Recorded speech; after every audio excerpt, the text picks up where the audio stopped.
Un temps magnifique, tout est calme et volupté.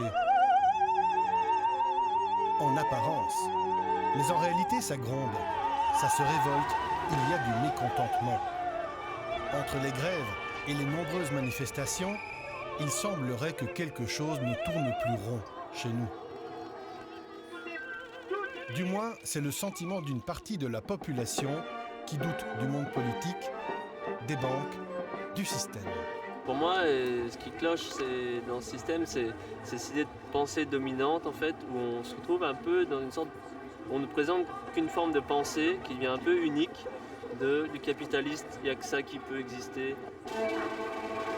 Le système, c'est ce qui encadre notre vie de tous les jours. Ses piliers sont la politique. Personnellement, les politiciens, moi, je leur fais pas confiance. L'économie. L'argent est un peu un instrument de corruption. À certains moments, ça a été l'instrument du diable, ça a été l'ennemi numéro 1. Les médias. Quand je vois certains programmes qui passent sur des chaînes publiques de différents pays, je suis atterré de voir à la fois le manque de fonds, c'est un nivellement par le bas, et c'est prendre les gens pour des cons et les habituer à être cons. Le système, c'est aussi l'éducation, la santé et la justice. Le constat chez certains est toujours le même. Le système est corrompu et sale, et j'espère qu'un jour, ça changera. Pas mal de personnes en ont marre, et certains en ont tellement marre qu'ils quittent tout. Ils veulent sortir du système. Peut-on vivre en dehors du système? C'est la question que nous nous sommes posée.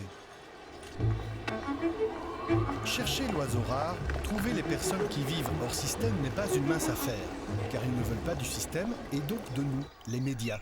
Après pas mal de négociations, nous en avons trouvé quelques-uns. Pas besoin d'aller à l'autre bout du monde pour trouver un mode de vie différent. En Wallonie, près de Rochefort, il y a des gens qui vivent dans les bois. Ils semblent vivre en dehors de tout. Sophie, Benjamin et leurs enfants vivent ici depuis 4 ans.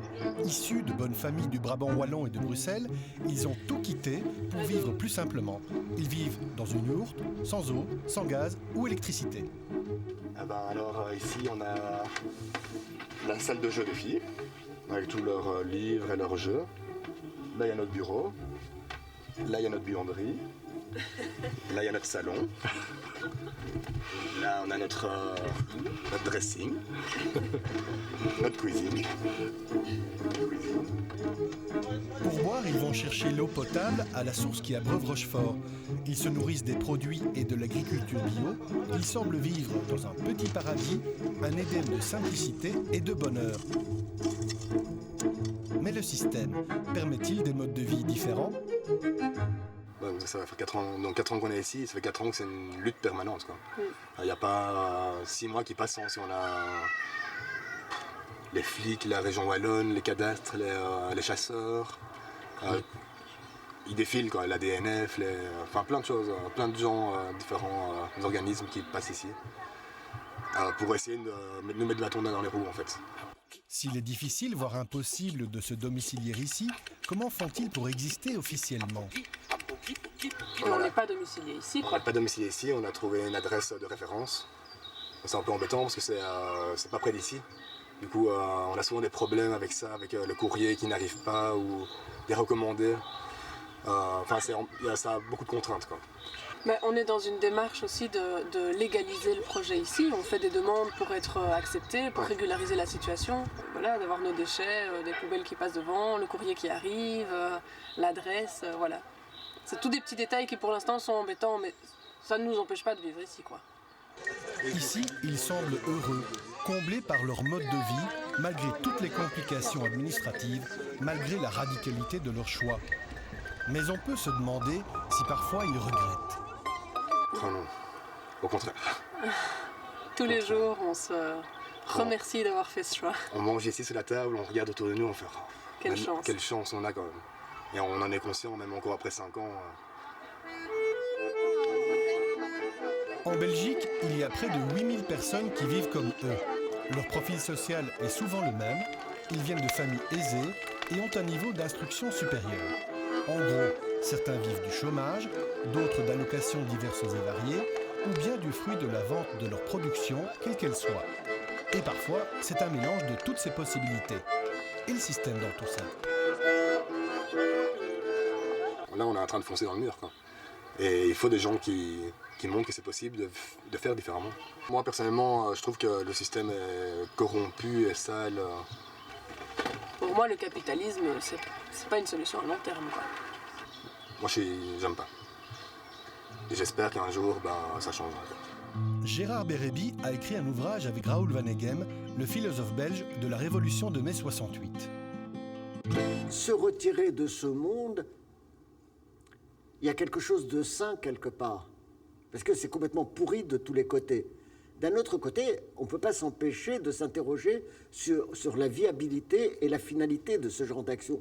Donc on assiste de plus en plus à des actions individuelles, et le gros problème qu'il y a dans les révoltes contemporaines, c'est que ça n'arrive pas à s'agréger collectivement pour provoquer quelque chose qui puisse mettre en branle le système en place. Il y a des manières de vivre, des manières d'expérimentation qui ne peuvent être que par définition très très minoritaires. Il y a un danger quand celle-ci se présente comme étant une alternative pour tout le monde. Ça n'a pas de sens. Ça n'a pas de sens pour eux-mêmes parce qu'ils risquent très vite de se casser la gueule. Ou si par hasard ils devaient acquérir une certaine importance, c'est dangereux pour la société dans son ensemble, qui n'a pas besoin de se faire imposer une vision, même si ceux qui la défendent trouvent que c'est la meilleure, etc. Benjamin et Sophie, a priori, ne disent rien imposer à personne, mais vivre simplement, tranquillou. Avant de continuer nos recherches, il reste la question à leur poser. Vivent-ils en dehors du système ? Ça va de soi. Nous, on n'essaie pas de rejeter la société, on ne veut pas être des parias, on veut pas... Enfin, pour nous, c'est important aussi que nos enfants aient accès à ces soins de santé, à l'éducation, à tout ce que la société peut offrir de bon, en fait. On avait envie de un peu fuir ce système de consommation abusive en venant vivre plus dans la nature. Aujourd'hui, Sophie, Benjamin et leurs enfants ont déménagé sur un terrain qu'ils ont acheté. Ils continuent à vivre dans la simplicité, entre maisons en terre battue, toilettes sèches et yourtes, mais comme le terrain est à eux, ils peuvent s'y domicilier et exister légalement dans le système. C'est mieux que le robinet là, il a une trompe d'eau. D'autres personnes essaient de sortir du système par une autre voie, celle de la monnaie. À Liège, Éric de Waal va faire ses courses, va au restaurant comme tout le monde, sauf qu'il paie en valeureux, une monnaie locale. Paye en valeureux. Très bon. Ce moyen de paiement serait une solution pour échapper au capitalisme en favorisant le commerce et les activités locales. Alors, ils sont où ces valeureux ? Dans mon portefeuille, hein, voilà. Alors, où sont les valeureux ? Les voilà. Hop, hop. Alors, voilà, le demi-valeureux. Clin d'œil à nos amis féministes, elles nous ont imposé d'avoir un homme sur le demi, le 1, le 5 et le 10. Voilà. Alors, comment ça fonctionne, le valeureux ? Écoutez, c'est fort simple. Vous êtes citoyen, vous me dites, moi qui suis de la SBL du Valeureux, je te donne 50 €, moi je vous donne 50 valeureux en échange, et puis vous allez dépenser ces valeureux dans un circuit d'entreprises, de commerce, qui sont choisis pour leur valeur de référence et pour le fait qu'ils pratiquent un emploi qui n'est pas délocalisable, par exemple. Et donc, on kidnappe de la valeur et puis on la fait circuler dans une économie choisie sur une base locale. Est-ce qu'on ne pourrait fonctionner qu'avec des valeureux ? Absolument pas. C'est une monnaie complémentaire qui ne s'inscrit pas contre l'euro, mais qui vient plutôt en complément de l'euro. Si vous voulez, le constat aujourd'hui, c'est le fruit de mon travail ou l'argent que je reçois. Eh bien, il part dans des grands paniers percés qui sont ceux de la spéculation, des rapports de force internationaux, alors que moi, je souhaite qu'une partie de l'argent qui me revient, il serve à faire vivre et faire fonctionner l'économie autour de moi. C'est ça qu'on veut faire. Même si cette monnaie est complémentaire, elle reste une monnaie. Mais peut-on aller au-delà d'une simple alternative à l'euro ? Peut-on carrément vivre sans argent ? La recherche de notre mode de vie hors système se poursuit dans le sud de la France, à Prades, où vit pour le moment Benjamin Lesage. Alors que Benjamin cueille ses plantes, Vous savez que nos potes, c'est comme des épinards. Tout ce qui se mange. une dame nous interrompt. Bonjour messieurs, dames. Bonjour. Je voudrais savoir qui c'est qui a pris l'initiative de planter dans ce terrain. Je ne sais pas exactement qui. C'est un mouvement qui cherche à cultiver les terrains non utilisés pour partager la nourriture. Mais c'est vrai que je ne connais pas les personnes qui l'ont fait exactement. Parce que normalement, on n'a pas le droit de s'immiscer ni faire quoi que ce soit dans un terrain qui est communal. Je pense que c'est le mouvement Nuit debout qui a commencé et qui justement voulait faire quelque chose. Là, je peux leur dire que... C'est quoi votre nom d'ailleurs? Delrue Marie-Claude. D'accord. La déléguée de quartier. Je leur en parlerai et puis je pense qu'ils ne seront pas contre pour en communiquer et demander une autorisation parce que l'initiative est quand même sympathique. Ils ont déjà planté des tomates, je crois. Oui, des tomates, j'ai vu, oui. Et puis bon, il faut l'arroser. Hein. J'aimerais faire votre connaissance, je ne sais pas qui vous êtes.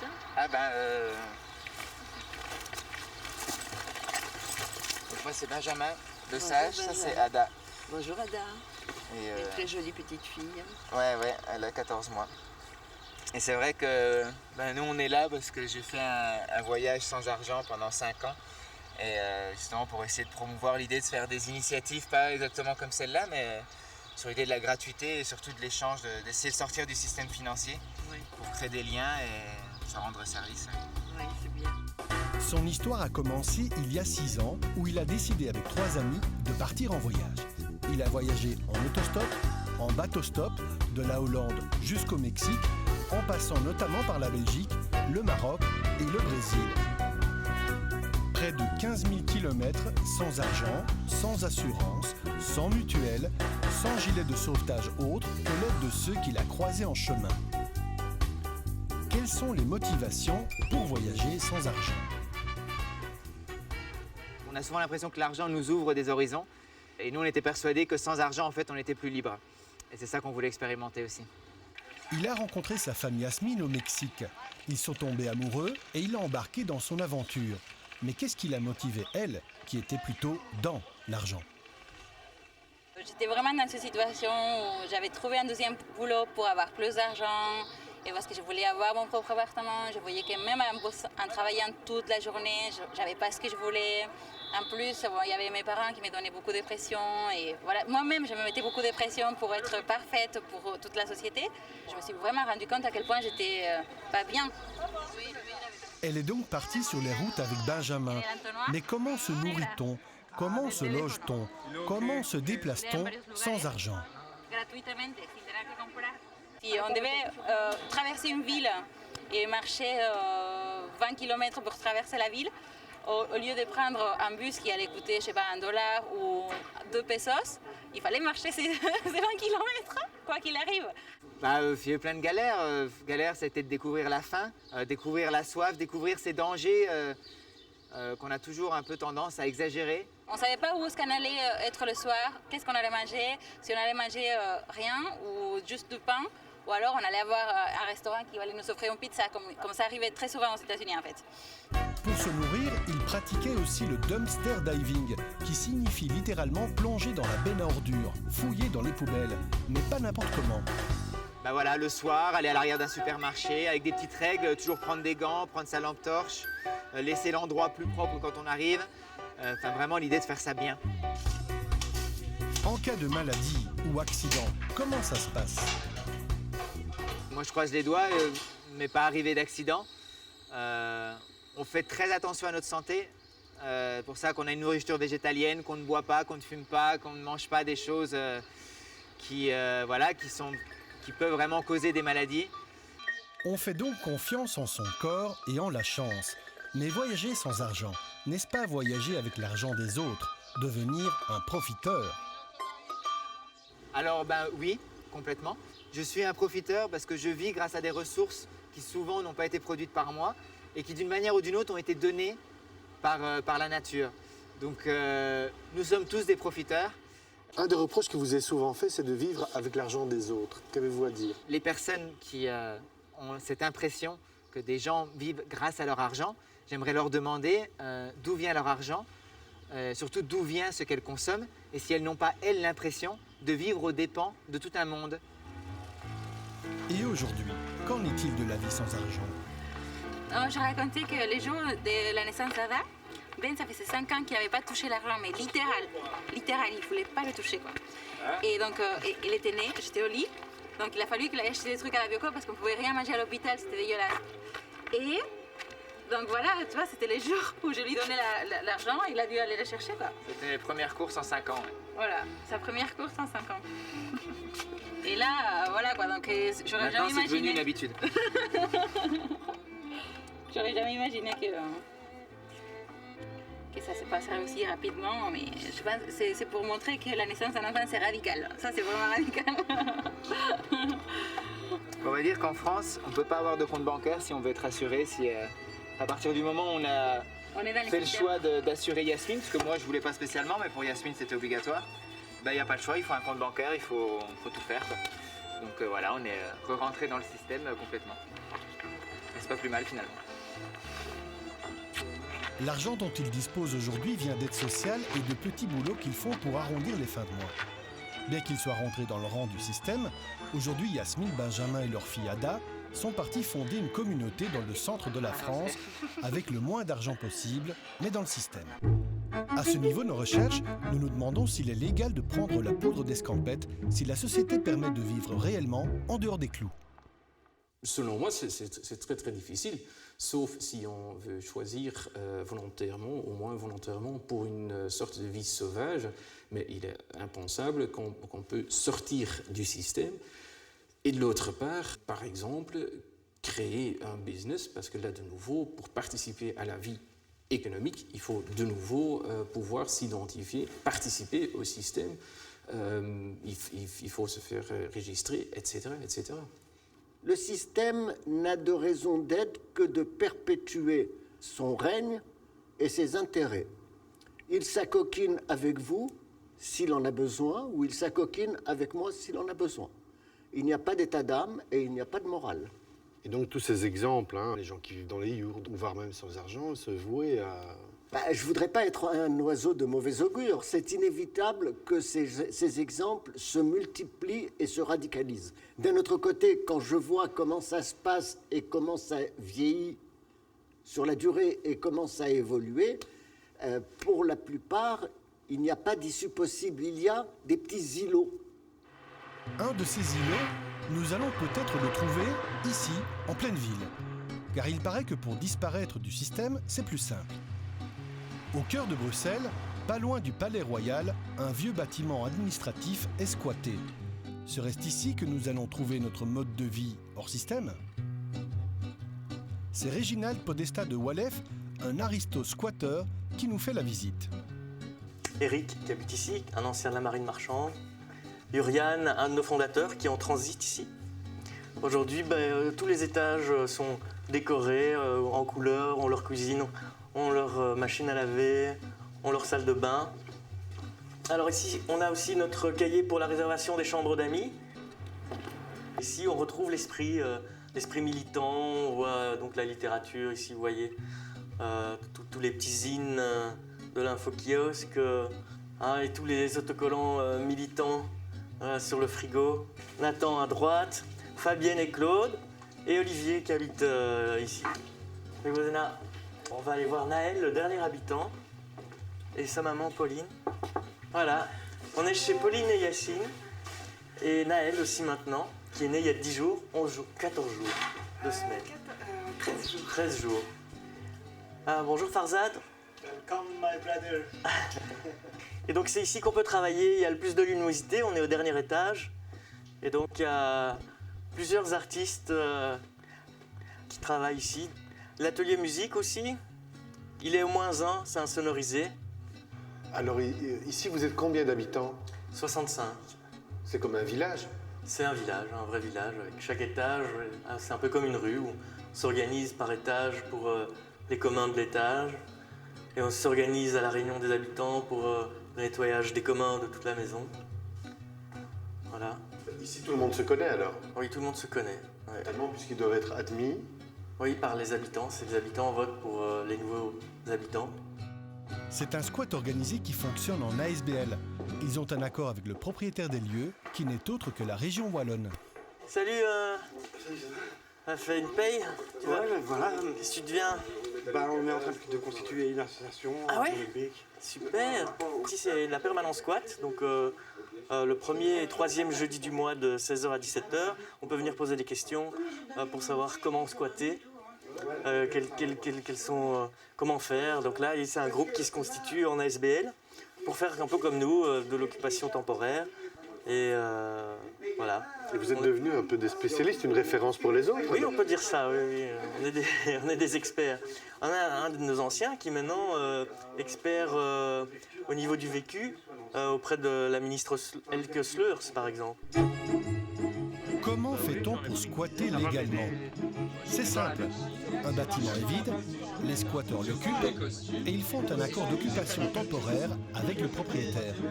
L'avantage pour lui, c'est qu'il ne paie plus d'amende et de taxes pour immeubles vides le temps qu'il revende le bien ou donne une nouvelle affectation au lieu. Le système fonctionne tellement bien que le squat est victime de son succès. Le SAMU social a fermé il y a un mois pour les célibataires et il a fermé aujourd'hui pour les femmes avec enfants. Et il y a une dame qui est venue avec la fiche technique du 123 qu'elle a reçue au SAMU social et ils lui ont dit qu'aller là-bas, il y avait de la place. Quoi. La commune nous envoie des gens, tu vois. Mais attends. Et on ne sait pas toujours accueillir tout le monde, malheureusement. L'association pallie au manque du système. Tout comme la société, l'organisation du squat doit réguler les sans-papiers. Les squatteurs aussi doivent le faire, même si ça fait mal. Maintenant, c'est super dur de devoir dire à cette dame avec son enfant d'aller dormir dans la rue, quoi. Parce que c'est ce que j'ai dû faire. Et que c'est horrible à faire, voilà. Tous les jours, 2 personnes partent du squat pour aller chasser le caribou, chercher à manger. Pour se nourrir, quand on n'a pas un rond, on fait de la récup. La récup, c'est aller chercher les invendus du jour dans les grandes surfaces, petits magasins ou marchés. Aujourd'hui, la récolte n'est pas très fructueuse. De retour dans le squat, tout est déposé sur des tables à l'entrée, tout le monde se sert, y compris des personnes qui ne vivent pas dans le squat, et tout part très vite. La plupart des gens sont végétariens. Comme ça, la viande, elle reste tout le temps. Ça va, t'as bien servi? Ouais, c'est bon. Quelle est la jeunesse du projet? Mais comment tout a commencé? La première année, c'était assez rock'n'roll, hein, donc comme je disais, donc avec tous les problèmes de la rue qui se retrouvaient dans cette maison. Hein. Mais très vite, on s'est organisé. Très vite, on a dû voir avec qui il était possible de vivre ou pas. Donc, on ne pouvait pas vivre avec des dealers, on ne pouvait pas vivre avec des personnes violentes, on ne pouvait pas vivre avec des alcooliques qui ne savaient pas se maîtriser, ou des toxicomanes qui avaient des très très mauvaises fréquentations. Donc très vite, on a aussi dû rétablir la parité homme-femme. C'est un squat, donc pas de loyer, pas de charges? On n'a pas de loyer à payer, et en plus, la moitié de nos charges sont payées par la région wallonne. C'était ça le deal. Et donc les habitants payent une participation aux frais en fonction de leurs revenus. Donc c'est 60, 90, 120. Moi, je paye 120 €. Mais il y a aussi des gens qui ne payent rien. Donc, quelques sans-papiers de la maison qui s'investissent ici, mais qui n'ont pas de revenus, on les prend en solidarité. Pas de loyer à payer. Ils payent la moitié des charges et la nourriture, c'est de la récup. N'ont-ils pas l'impression de profiter du système? On profite du système, mais non. Comme ici, il y a plein de gens qui travaillent. Il y a des étudiants, il y a des pensionnés, des invalides, il y a de tout. Et quand on nous donne quelque chose, on en fait quelque chose de bien.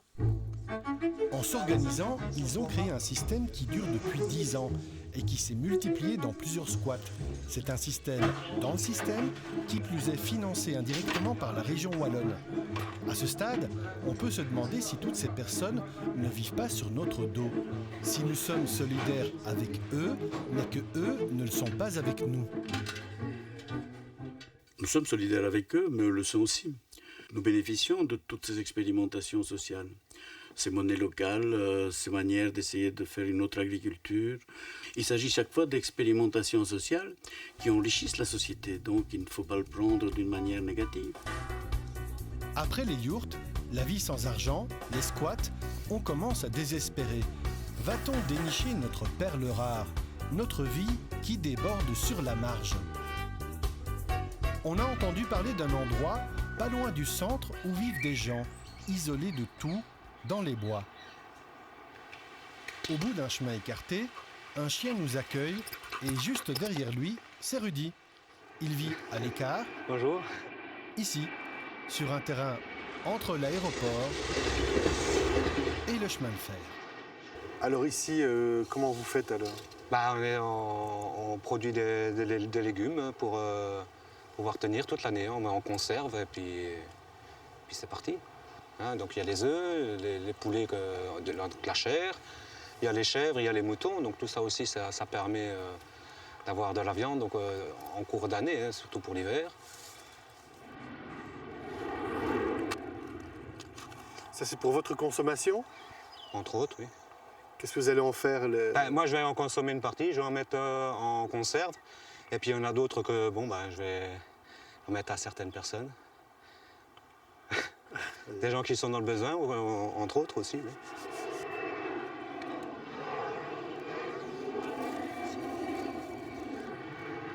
Rudy se nourrit de ses produits. Mais en cas de maladie, comment fait-il pour se soigner? Une bonne alimentation en serait la clé? Oui, c'est la première médecine. Une bonne alimentation, c'est la médecine, c'est une médecine naturelle. Hein. À partir du moment où on commence à mettre, à pulvériser des insecticides, etc., il n'y a plus rien de naturel. Il vit naturellement de ses produits, mais il y a des gens qui disent qu'ils ne font que détruire, que ces marginaux ne servent à rien. Là, on ne détruit rien, hein, vous voyez. C'est seulement tenue propre. Parce que les chèvres, elles font leur travail de nettoyage. Elles libèrent les espaces où c'est encombré, de ronces, de cordouillers, etc. Quand on est placé comme ça, ça permet d'offrir une sécurité pour les habitants qui sont derrière. Parce que c'est ouvert. Hein. Donc si je ne suis pas là, n'importe qui peut aller et puis... voilà. C'est un sentiment de sécurité qu'ils ont en plus. Hein. Allez. Je discute avec les voisins, hein, donc tout se passe très bien. Il y a de bonnes relations avec les voisins? Il y a de bonnes relations, oui. Eux, ils sont contents de votre présence ici? Oui, en plus pour leurs enfants, c'est bien parce qu'il y a des chèvres, des poules. C'est toujours un peu donnant-donnant. Hein. De temps en temps, je leur offre des œufs ou voilà, on s'arrange. S'il a adopté ce mode de vie, ce n'est pas par nécessité, mais par choix. Je veux montrer qu'il y a possibilité de vivre autrement. Pour que ça s'adapte aussi aux personnes les plus démunies et qu'elles puissent trouver une voie pour pouvoir vivre décemment. En plus de sa consommation, il vend une petite partie de sa production. Mais est-ce suffisant pour vivre? A-t-il une autre source de revenus? Est-ce que vous avez le chômage, par exemple? Non. Vous avez la sécurité sociale? Non plus. J'ai plus de sécurité sociale non plus. Donc vous avez un peu disparu? Entre autres, oui. Ouais. Il a une vieille carte d'identité. Et la police dans tout ça? L'État? N'a-t-il pas peur que l'on vienne l'empêcher de vivre en dehors des clous? M'empêcher de vivre? Oui. Comme ça, différemment. Ce serait nouveau alors. On empêche les gens de vivre. Ah il paraît, hein, les gens dans les yourtes à Rochefort que j'ai été voir, ils reçoivent la visite de la police régulièrement, quoi. Ah ouais, bien. De toute façon, une yourte, ça se déplace. Hein. Si c'est pas ici, ce sera ailleurs. On pourrait croire que Rudy vit ici seul, écarté, mais il n'en est rien. Il y a des gens sur le terrain, mais qui ne désirent pas être filmés. Ils sont aussi reliés à d'autres via Internet. Il y a tout un réseau de personnes qui vivent comme eux, qui communiquent, qui se filent les tuyaux et luttent pour leur mode de vie. Il y a moi, il y en a d'autres. Je ne suis pas tout seul, je ne suis pas marginal. Si on me demande, oui, vous m'avez demandé si j'étais un marginal, non? Parce qu'être marginal, c'est être seul. Mais là, il y en a d'autres qui font comme moi. En France, en Espagne, en Italie, en Grèce. Alors est-il possible de vivre hors système, c'est très difficile, voire impossible. Lors de l'élaboration de ce reportage, nous avons rencontré beaucoup de personnes disant vivre hors système. Certaines ont juste témoigné hors caméra, d'autres ont accepté d'être filmées, et ce qu'elles nous ont montré, même les plus radicaux, c'est que l'on peut vivre différemment, mais que de près ou de loin, à un moment donné ou l'autre, ils sont dans le système. L'idée est d'œuvrer pour quelque chose plutôt que lutter contre. Donc le système est un système qui fonctionne très très bien et qui nous apporte en principe beaucoup plus de temps pour soi et moins de temps pour alimenter la machine. Grâce au pétrole, grâce à plein de choses, et ce système fonctionne très bien. Mais je pense qu'il a été récupéré par des gens qui ont décidé de faire du profit en utilisant ce système. Donc on essaie de ne pas jeter le bébé avec l'eau du bain. Ça va de soi.